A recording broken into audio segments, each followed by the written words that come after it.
existência como método. Então, desculpa, Andréia e Éden, caiu aqui a internet, viu? Agora voltamos novamente, né? Então vamos lá, segunda parte então, né? Ok. Então o homem, né, nasce dentro dessa concepção biológica, física, antropológica, social, econômica e política, histórica, como nós falamos. Agora, a psicanálise, ela pode articular, né, estes saberes, né, e todos esses conhecimentos que envolvem o homem, né, para poder interpretar este inconsciente e com condições de ser mais evidente, mais próximo, com mais evidência científica. Então, a competência da psicanálise, né, hoje exige essa nova compreensão, né? Principalmente, por exemplo, né, nós vamos entrar aqui, talvez para um outro seminário a gente poderia ver, hoje o tema da física clássica e da física quântica. Porque o tema hoje, né, seria interessante o psicanalista conhecer, por exemplo, a teoria da física quântica. Seria muito interessante, porque queira ou não queira, também é um outro saber, um outro conhecimento que nos diz respeito, que trabalha energia, né? Então, quando nós falamos sobre, né, quando nós falamos sobre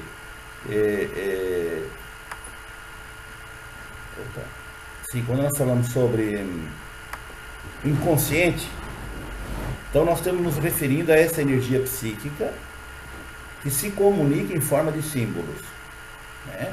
Existe então uma linguagem metafórica, né, e existencial ou psicossomática. Então existe uma linguagem metafórica, simbólica, sintomática e existencial. São métodos de linguagem, de expressão do inconsciente, tentando se comunicar com a consciência humana, né? Então seria importante o psicanalista entender, né, a complexa rede de comunicação desta realidade da energia psíquica.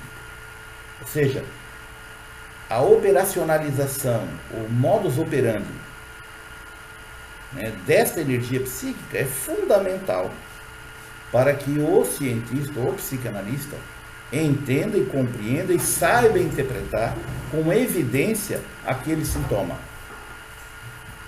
Então, o psicanalista, né, que pretende fazer pesquisa ou se tornar um pesquisador, né, tem que levar em consideração essa realidade da antimatéria, da metafísica, da microfísica, do cosmos físico, né, que, queira ou não, está na origem dessa fenomenologia psíquica do ser humano.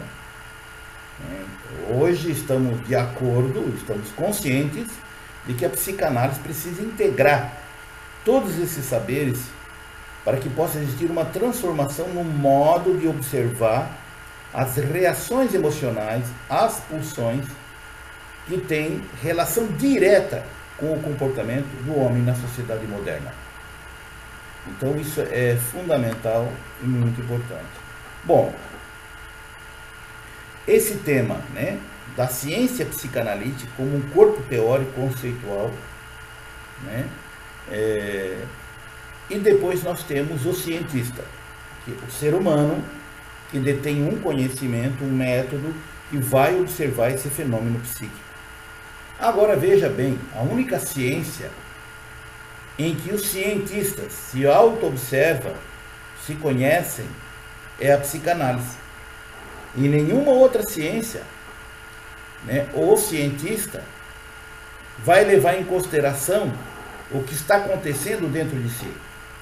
Na psicanálise, o cientista se auto-observa, se conhece, né, entende, compreende e trata das suas emoções. E um dos caminhos é a análise pessoal, né? Porque, queira ou não, esta ciência além de fazer ciência, pesquisa e conhecimento, está interessada na saúde do seu pesquisador, está interessada na felicidade, no bem-estar desse cientista. E é o único, não existe outro. Por isso que queira ou não queira, é uma ciência especial, porque contempla a saúde do pesquisador. Na física não tem, na química não tem. A única ciência que leva em consideração a felicidade, a realização, por esse processo de autoconhecimento, é na psicanálise. Por isso que é interessante o ganho pessoal. O ganho, além de ser científico, é um ganho que a pessoa se conhece, se descobre, né, e se torna eminentemente produtivo. Por quê? Porque ele se conhece. Ele consegue observar as suas emoções, as suas pulsões, integrar, né, esses desejos objetivos com uma realidade subjetiva. E tudo através da sua consciência. Isso que é muito interessante. Então, além do pesquisador, o psicanalista que faz ciência, se conhecer, né, ele também entende, conhece, sabe e domina os conceitos, né, porque ele precisa saber esses conceitos na psicanálise para poder fazer uma interpretação. Ele não vai conseguir fazer uma interpretação desses fenômenos se ele não dominar determinados conceitos. Não vai conseguir. Ele primeiro precisa saber qual é o conceito de pulsão, de emoção, né? Esses conceitos são fundamentais, né, de inconsciente dentro da psicanálise, para que ele possa, através do conceito que ele conhece, sabe, formular uma interpretação. Então, todos os fenômenos, né, de pesquisa que o cientista vai fazer com um paciente, indiretamente, ele já viveu dentro de si mesmo. Então, a eficiência na ciência e na saúde do cientista passa por esse conhecimento de si mesmo. Porque mesmo o corpo humano precisa ser conhecido. Porque quando esse corpo, esse organismo não é pensado, quando ele é desconhecido, podemos dizer que estamos diante de uma atitude inconsciente. Não existe consciência sobre a natureza que rege em evidência aquele sintoma, a doença, a insatisfação, o suicídio e a falência. Suicídio e a falência. O psicanalista é um cientista inato, porque quando observa as reações emocionais dentro de si mesmo e nos pacientes, ele percebe algo. O que ele percebe? As contradições, os lapsos, né? Os atos falhos que o Freud já tinha percebido. Mas, em evidência, se percebe claramente o discurso racional, as justificativas, as belas desculpas, que são muito bem engendradas pela razão, e a realidade emocional psíquica é outro mundo, outra realidade. E por isso que existe a contradição entre aquilo que a pessoa fala e aquilo que a pessoa vive. Né? Então isso nos remete a pensar, né, na falta de conhecimento de si mesmo. E as pessoas que se desconhecem é porque não conhecem o mundo das suas emoções. Né? Ou seja, esta energia psíquica, né, ela se comunica ou ela é apreciada dentro de determinados conceitos. Mas nem sempre um conceito ele é verdadeiro. Muitas vezes um conceito ele sustenta uma crença equivocada. Então aquele modo de interpretar a realidade, aquele fenômeno, no mundo do negócio, no mundo da família, da afetividade, ou da sexualidade, ou da afetividade, leva a pessoa realmente a um fracasso. E é sobre essa escuta, e é sobre esta evidência que o psicanalista observa, né, e entende a influência da cultura, dos costumes, das crenças, né, sobre a formação daquele caráter, sobre a forma de pensar daquele paciente. E o cientista e o psicanalista sabe que esta realidade emocional, psíquica, não pode ser dissociada da história afetiva e emocional. Está intrinsecamente relacionada. Não pode dissociar, não pode separar. Está junto, estão interligados a esta realidade. Então, esta nova compreensão da energia psíquica, que nós estamos aqui formulando um novo conceito de energia psíquica. Nós estamos pensando e interpretando uma epistemologia na psicanálise que nos leva ao encontro da antropologia social, cultural e histórica, né? De um inconsciente que se projeta em praxis. E como é que a gente pode ver essa praxis, essa ação? A gente pode perceber o que? Na história de vida de um paciente. Né? Então, mesmo na física, na biologia, na química, né? Todos esses saberes estão interligados e não podem estar isolados na compreensão global e sistêmica da manifestação psíquica. Este espaço de comunicação inconsciente está sendo coordenado por essa inteligência organísmica.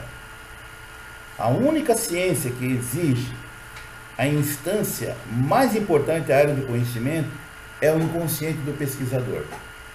Porque todo analista analisa seu próprio inconsciente, se conhece. Por isso que aí existe o fator neutralidade, que aí existe sim a possibilidade, né, por essa condição, por essa tomada de consciência, de não direcionar e não influenciar o resultado, né, daquela pesquisa que está sendo feita. Porque nós trabalhamos um tema na psicanálise que chama transferência, projeção. Ou seja, e aí entra a questão da neutralidade do cientista. E em pesquisa, a neutralidade ela é importante, sim. Agora, podemos discutir até que ponto isso é possível. A convenção da ciência diz que sim, que tem que ter uma neutralidade e estudar o objeto in loco, in vitro, né? E nós estudamos a pessoa in vivo, viva, chorando, se emocionando, reclamando, viva. Não é um cadáver em cima de uma mesa, como dissecar um cadáver. Nós trabalhamos com a vida em toda a sua manifestação. Então, nasce, né, dessa exigência esse espaço, né, de comunicação inconsciente, dessa energia psíquica que está sendo coordenada pela inteligência organísmica, né? Ou seja, a única ciência que exige, né, que seus cientistas se conheçam e saibam lidar com as suas estruturas emocionais é a psicanálise. Nenhuma outra. A psicologia não exige isso. A psicologia comportamental, a psicologia behaviorista, experimental, a etnologia de estudo do comportamento animal, que está mais baseada no empirismo, está mais baseada numa estrutura positivista de pesquisa, que trabalha justamente a questão da mensuração, o controle de dados, de números, de percentagens, né? Não exige do cientista nenhum tipo de conhecimento, né? Então a única ciência que leva em consideração e que trata o seu cientista para que ele seja realmente neutro e que não projete sua problemática pessoal ou a sua ideologia, a sua maneira de pensar sobre o do paciente, porque daí a pesquisa ficaria comprometida e estaria sendo induzido pelo analista, o paciente ou aquela amostra, aquele paciente estaria sofrendo, não é? De certa forma, uma sedução, um direcionamento do pesquisador. E isso não pode existir. Daí não estaria sendo fidedigno a conhecer in loco o que está acontecendo de real na vida daquele paciente.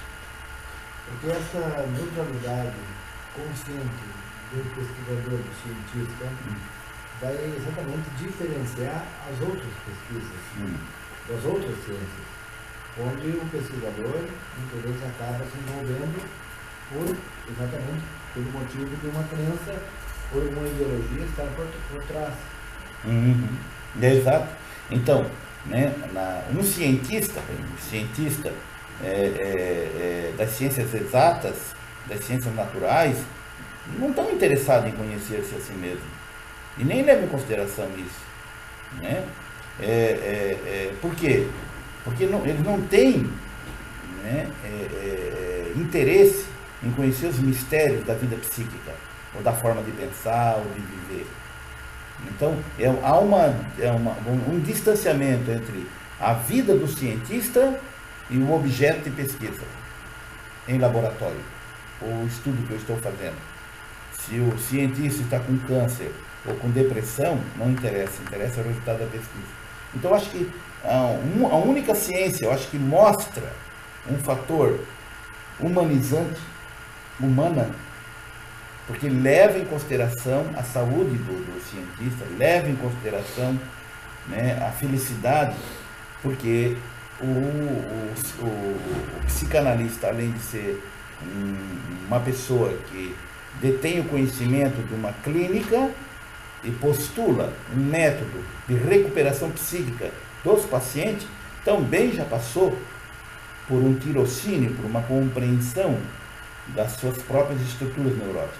Por isso que é muito interessante que esse fenômeno acontece só na psicanálise, em nenhuma outra ciência. Então cabe realçar realmente, né, o quanto isso é importante. Agora, sem dúvida, fica ainda o grande desafio, né, em relação ao tema das ciências exatas e naturais. A convenção, as exigências e o tema do método, né, das ciências humanas e sociais. Né? Ou seja, porque uma é objetiva e a outra é subjetiva. Uma segue, vamos dizer assim, as categorias de análise, as exigências quantitativas e subjetivas, e a outras objetivas, né, dentro de um positivismo, dentro de um aspecto experimental, empírico. Né? Tem que ver, perceber, controlar, mensurar e provar diante de um método de forma universal a incidência daquele fenômeno. Isso é lá nas exatas, isso, na química, na física, na biologia. Na realidade subjetiva, né, humana, o procedimento, o método é outro, porque a realidade emocional, ela é complexa. Porque nós trabalhamos com valores, nós trabalhamos com caráter, nós trabalhamos com subjetividade. Né? Então, não temos como enquadrar, não temos como quantificar ou tornar a psicanálise uma ciência objetiva. Impossível isso.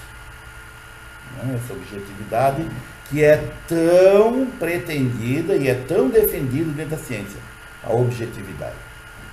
Por isso que é natural que no decorrer da história, né, as ciências, né, vão se distanciando, as ciências humanas e sociais por um lado e as ciências exatas e naturais por outro. Né? E aí se cria um campo de competição.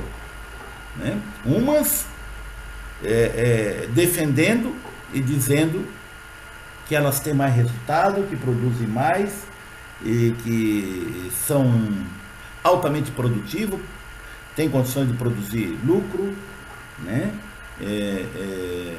E outras não. Como não tem um resultado concreto, palpável, que eu possa enxergar, então, por exemplo, as ciências da educação, né? Muito criticada, né? Muito desvalorizada.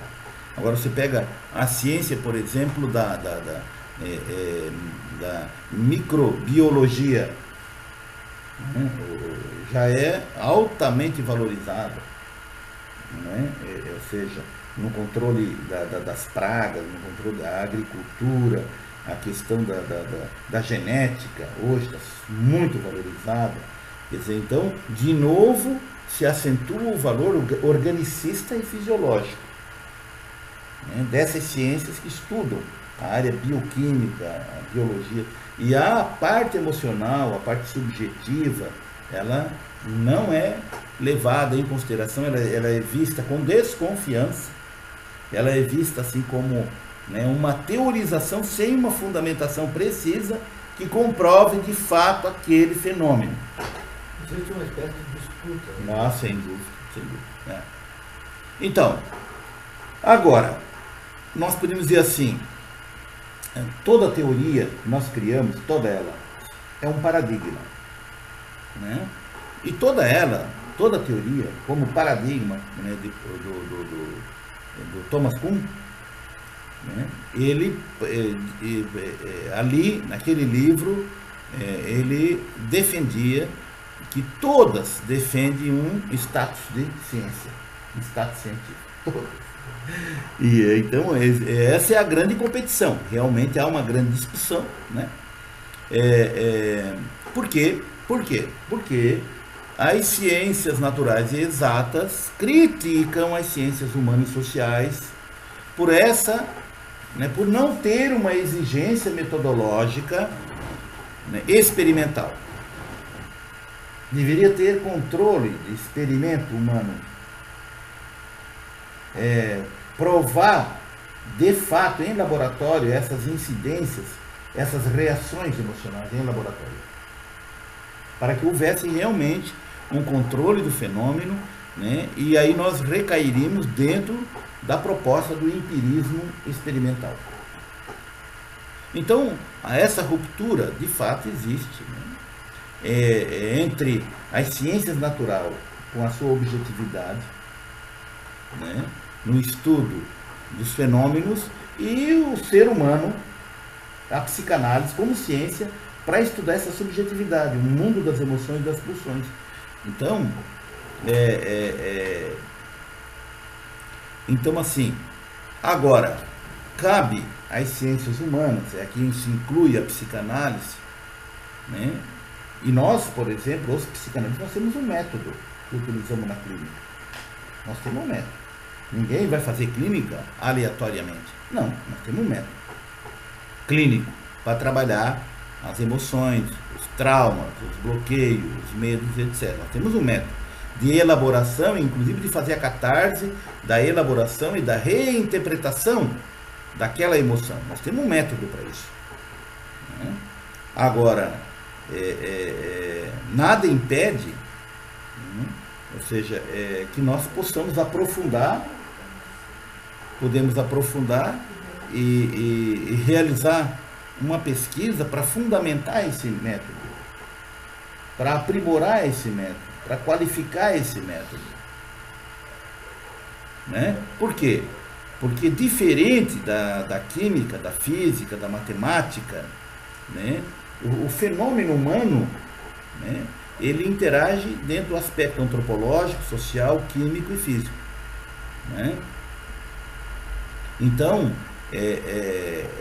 quando a psicanálise fala de inconsciente, ele fala da totalidade organísmica, da expressão deste organismo, né? Então, o que nós temos tentando fazer hoje é esta proposta transdisciplinar, né, de interpretar esse fenômeno e relacionar a esses novos campos do conhecimento, né, para que a gente possa interpretar com mais certeza, com mais evidência, este inconsciente humano. Ok, então, bom pessoal, acho que nós vamos ficando por aqui. Agora nós vamos abrir para o debate. Ok? Vamos abrir para o debate. Então fica livre para quem quiser agora participar.